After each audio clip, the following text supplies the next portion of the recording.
Hey, it's me, GV, and welcome back to Fallout 4, ladies and gentlemen. In the last episode, we completed the Fort Strong quest. We found all of the mini-nukes below, although we were only able to take home 2. Isn't that kind of dissatisfying? I mean, there was freaking like 18,000 crates. I'm embellishing that a little bit, but you know what I mean. Anyways, let's take a look at our quest, shall we? We are doing the Brotherhood of Steel questline, although it's not really a questline because all of these factions tie into the main quest. It's very odd and different from previous Bethesda games. But anyways, well, I guess there was no quest lines in Fallout 3, though. But show no mercy, speak to Elder Max, and we are back on the Prydwen. You guys didn't miss much. I just fast-traveled from Fort Strong to the Prydwen. We need to talk to Maxon. What's up, bro? Standing work at Fort Strong, soldier. Yeah, I know. It was an honor fighting for the Brotherhood. I'm glad you feel that way, because our mission here has only just begun. In order to bring the Institute to its knees, we need to use every weapon at our disposal. I try to supply my soldiers with the best. That's why I'm giving you these. Signal grenades can call a vertibird to your location when you need aerial transport. Simply throw one to the ground, and the vertibird will hone in on the unique electromagnetic smoke it emits. Once you're aboard, use the map on your Pip-Boy to interface with the pilot's navigation system, so he'll be able to take you wherever you need. Can't I, just fast travel to wherever I need to go? Thank you, Elder. I'll make good use of them. I expect that you will. Now, I'm sure you're aware that Fort Strong was simply the first step towards the liberation of the Commonwealth. An even greater task lies ahead. By now, I'm sure you've deduced that our arrival in the Commonwealth wasn't coincidental. We're here because of a unique energy reading recorded by Paladin Dance's recon team. According to our scribes, the reading indicated a level of technology that only the Institute could achieve. The moment this information came to light, our mission became clear. The Institute, and everyone responsible for the creation of the synths, must be eliminated at all costs. To accomplish this goal, we need to locate the Institute's headquarters. I've had our scribes meticulously searching the Commonwealth, but they've come up empty-handed. Where do I start? I want you to get out there and become our eyes and ears on the ground. You seem to have a vested interest in locating the Institute before we met, so I'm confident you'll travel in the right circles. If you discover a way in, I need you to report it to me immediately. Any questions, Knight? Not right now, Elder. Very well then. Dismissed. Alrighty. So, looks like we haven't been given another quest for the Brotherhood of Steel. But I guess he didn't really tell us, though. But this kind of ties into the main quest here. Dangerous Minds talk to Dr. Emery, because on the main quest, we're trying to locate the Institute as well. So you can see the Brotherhood of Steel and the main quest sort of ties in together at this point. We have leveled up, though. So let's see. Lockpicking. No. Hacking. No. Sneak. Yes. You are now 40% harder to detect while sneaking and no longer trigger enemy mines. That sounds good to me. Alright, Dangerous Minds, talk to Dr. Emery. We will do that. Continue following the Freedom Trail. Support the Brotherhood Recon Team. Those are just Radiant quests, though. But they do lead to a overall quest.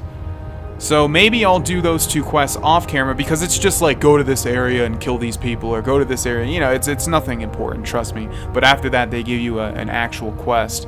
But I was trying to see if you could get that quest from doing the main Brotherhood of Steel quest. Sanctuary. Sanctuary, we don't need to do that. The first step, that's one of those Radiant quests. I'm not even sure if the Minutemen quests are Radiant or not.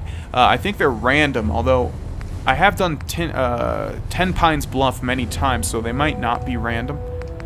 But regardless, we're going to do the Dangerous Minds quest. So the first thing that we need to do is find Paladin Dance and tell him to leave me alone. Maybe that'll happen automatically. Because I think I'm going to differ from Dance's ideals on certain aspects. When I'm with the Brotherhood, he's going to agree, like, and love pretty much everything I do and say. But when I'm not near the Brotherhood of Steel and doing what they want me to do, there might be some things that we disagree with. Anyways, I'm not seeing him, so I guess he'll follow me when I fast travel. But anyways, talk to Dr. Emery. So if you guys remember, the last time we did the main quest, we talked to Nick Valentine and Piper, who told me that I should go to the Memory Den in Goodneighbor, which we have not been to yet, and analyze Kellogg's brain fragment so that we can look at his memories and find out where the Institute is located. So it looks like we're heading to Goodneighbor. Alrighty. I forget exactly where I have fast traveled to. One thing I noticed with this game is that if you're trying to get to a destination, you can pretty much run to it without any problems. The reason I'm saying that is because, like in Fallout 3, if you tried running through the DC area, you were definitely going to die. The super mutants would, like, completely obliterate you. Oh my god, every time I come to Goodneighbor, it's always, like, so difficult. Okay, so we have some raiders there, and we have some super mutants in the other direction. Looks like we're going to have to run past these super mutants. But the reason I was saying that is because it looks like these people have a very low, like, range that they will follow you through, if that makes any sense. Whereas in Fallout 3, it felt like people followed you for a very long time. But, like, right now, I'm probably safe. They're not even going to follow me over here. That's what I'm trying to say. But here we have the entrance to Goodneighbor, as if that sign wasn't clear enough. Inside we go. Hey, hold up there. First time in Goodneighbor? You can't go walking around without insurance.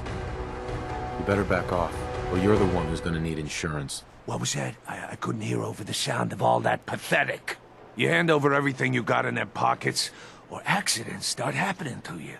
Big, bloody accidents. Time out. If someone steps through the gate the first time, they're a guest. You lay off that extortion crap. What do you care? He ain't one of us. No love for your mayor, Finn? I said let him go. You soft Hancock. You keep letting outsiders walk all over us. One day, there'll be a new mayor. Come on, man. This is me we're talking about. Let me tell you something.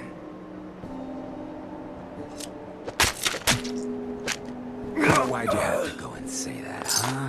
Breaking my heart over here. You all right, brother? I'm fine. Thanks for taking care of him. Good. Now don't let this incident taint your view of our little community.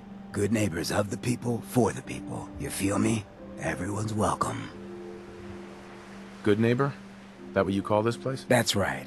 We cobbled this little neighborhood together out of the freaks and misfits that just wouldn't be accepted anywhere else. You'll see. You make enough friends here, you'll call this place home soon enough. So long as you remember who's in charge. So, one of the more interesting and memorable characters in Fallout 3 thus far, Fallout 4, sorry, Hancock, and I always thought that was a great way to introduce the character. The first time I saw him do that to poor little Finn here, I was like, ooh, we're gonna be in for a treat. But yeah, this is Goodneighbor, and right over here is going to be the Memory Den. Actually, Goodneighbor's not that big. There's not that many things to do and see, but one thing that we need to do is go into the Memory Den.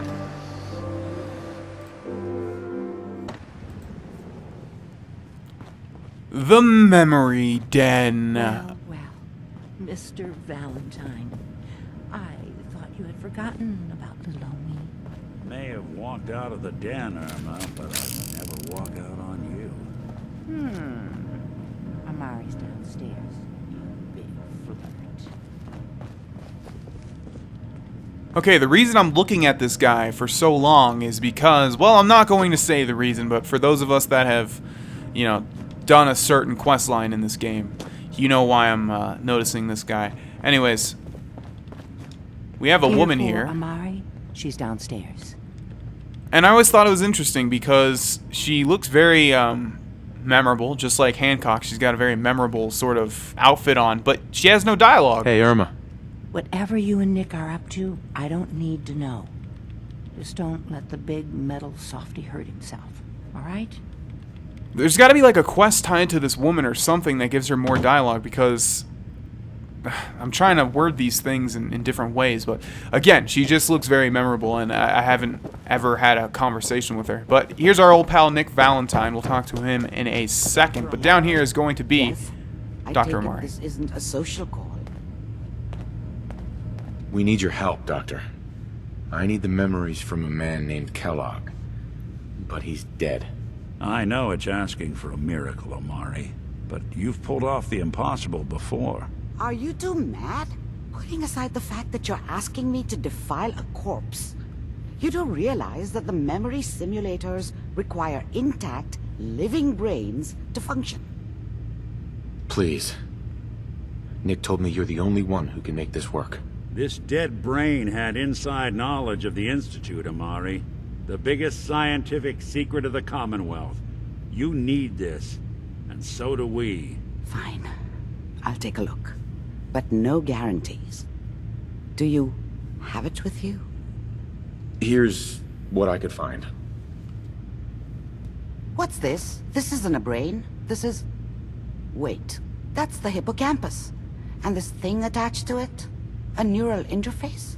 Those circuits look awfully familiar. I'm not surprised. From what I've seen, all Institute technology has a similar architecture.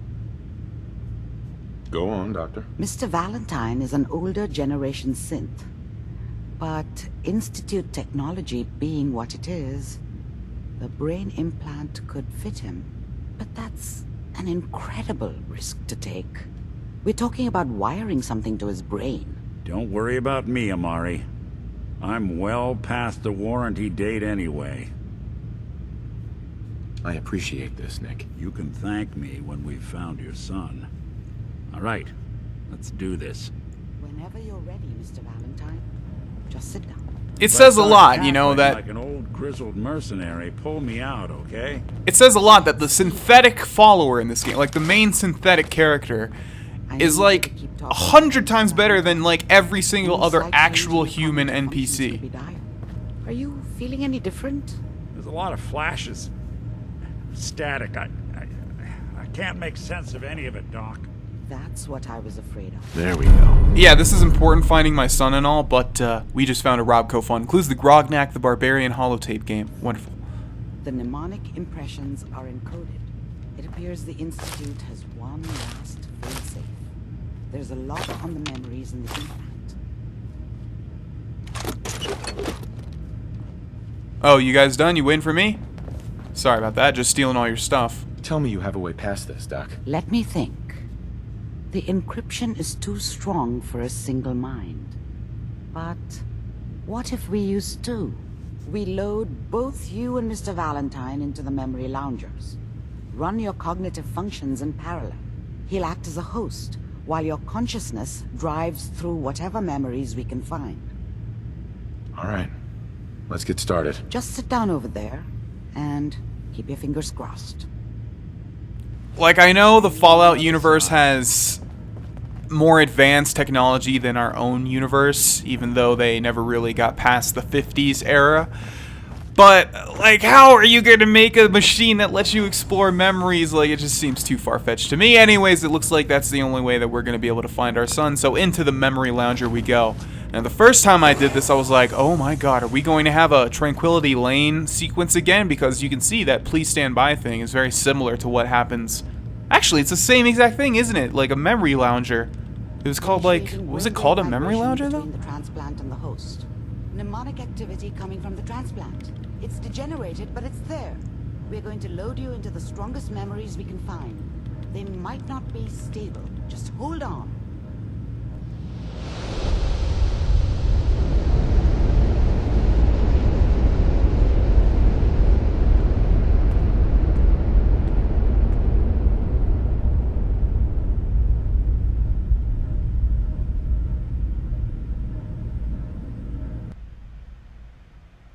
Can you hear me? Ah, good. The simulation appears to be working, although the memories are quite fragmentary. I'll try to step you through the intact memories and hope we find one that gives us some clue to the Institute's location. Okay, so it would appear that we're inside of a mind. We're walking on... This is the earliest intact memory I can find. I don't know exactly what these are. I did learn about this in college, like in my psychology class, like synapses and neurons and whatever. I'm not exactly sure, so I'm going to refrain from talking about it in detail, but we're walking along a path of memories, I guess, to put it simply. Remember, You are experiencing these memories as Kellogg. This may prove disorienting at first.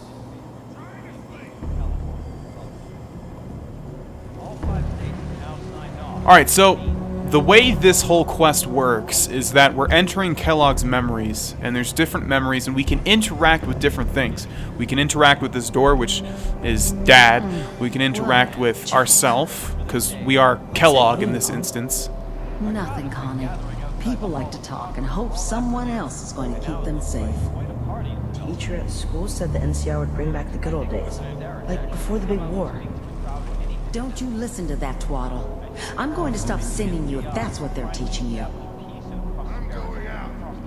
Where the fuck did you put my boots? Listen to me, Connie. You take this. You're old enough. You're the man of the family now. It's your job to protect us. Your father's useless, but you won't turn out like him. You're a good boy. And all that on the radio, all useless talk. The only thing that will protect you in this world is that gun in your hands. You need to learn to use it if you're going to survive. I will, Mom. I promise. I won't let you down. You've always been my good boy. This doesn't seem to be what we're looking for. There appears to be another intact memory close to you in temporal sequence. There. Try that one. If we stay here, the memory will replay, and like I said, we can interact with different things. The door, ourself, Kellogg, our mom, and the radio. And each thing that we can interact with, the current version of Kellogg, before we killed him, he'll give sort of a commentary on different things. That would take far too long because there are way too many memories in this section to go through everything, but you guys can explore all of those if you're playing this for yourself. But I suggest you do, because he really goes in depth and there's a lot of interesting things that he says. But there's also an overall memory that we're watching too, as well. But you can see we can interact with Baby, the window, But we don't know Sarah, anyone here. and No, Kellogg. with the baby? Come on, Sarah, you've got to give it a chance. I finally got steady work with a good outfit. Nothing like that in the NCR these days. No, I'm not saying this was a mistake. I'm just... Are you sure these guys know what they're doing? They seem kinda green. I know, but that's where I come in. Just wait. In a few years, I'll be running my own crew. As soon as I make the connections I need. Then I can give you anything you want. And little Mary, too. I never worried about you before. Must be my mama instincts kicking in. Who knew I had those, huh? Come on, you're great with her. And you don't need to worry about me. Most of it's just running security for the she. A lot of standing around looking tough. Well, they sure picked the right person for that job. Listen, it's gonna be great here. See this? This is what's gonna keep you and Mary safe. I promise. I know, Connie. I'm sure we're gonna be really happy here. We are. You'll see. That's okay. I got her. Let's keep looking. I'll connect you to the next intact memory. It's so surreal seeing the gun that we're using. And also, it would appear that Kellogg used to live on the West Coast, because that's the San Francisco Golden Gate Bridge.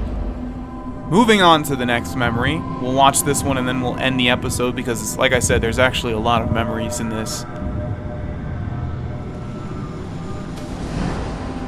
How did you think this was gonna end, Kellogg? You thought you could just fuck with us, and we wouldn't fuck with you? Just so you know, they died like dogs. And you weren't there to help them.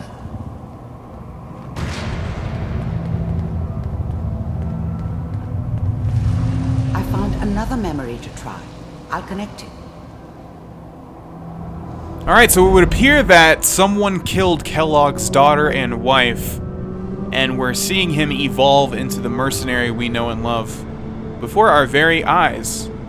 Or before our very brain? I'm not too sure. Anyways, thanks for watching this episode, ladies and gentlemen. In the next one, we will continue on exploring Kellogg's memories, and I will see you guys there. Bye-bye.